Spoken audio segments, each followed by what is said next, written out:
আসসালামু আলাইকুম। কেমন আছেন আপনারা? আজকে আপনাদের সাথে শেয়ার করব একটি মলা মাছের রেসিপি, যেটি আপনাদের সেহরিতে একটি বেস্ট রেসিপি হতে পারে। আমি একটি ননস্টিকের প্যান নিয়েছি, দিয়ে দিয়েছি 1 কাপ পেঁয়াজ, 1 কাপ আলু আর কিছুটা কাঁচামরিচ।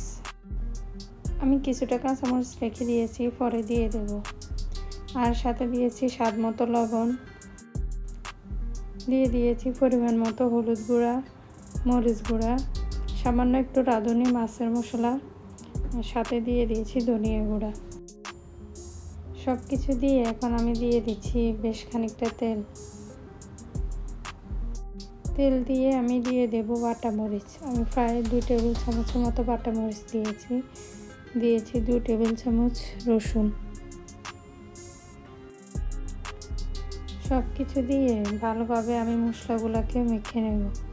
আমি অনেকক্ষণ ধরে ভালো করে মেখে নিয়েছি। একটু মাখিয়ে আমি দিয়ে দেব টমেটোগুলো দিয়ে আমি আবারও ভালোভাবে মেখে নেব।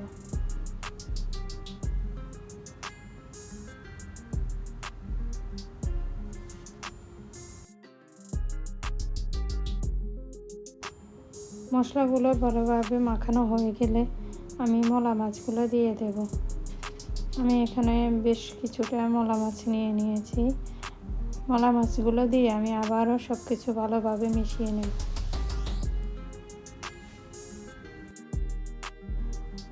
সব কিছু ভালোভাবে মিশিয়ে আমি সামান্য একটু পানি দিয়ে চুলাতে বসিয়ে দেব ডেকে।